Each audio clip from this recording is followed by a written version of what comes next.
Hey guys, welcome back to my channel. In today's video I'll show you how you can add your home address on the Google Map if you are using it for the first time. So first of all, open the Google Map app, then make sure you are already logged into your account. Now tap the address bar once, and now you will see your option with home and set location. Tap on it.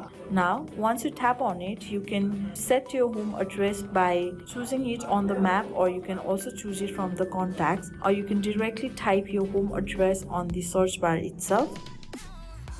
Now you can move it on the map. So if my home is in this location, just tap on it. You can also zoom in and zoom out as well. Then afterwards tap on the OK option, which is on the bottom of the screen. So that's how your home location has been saved.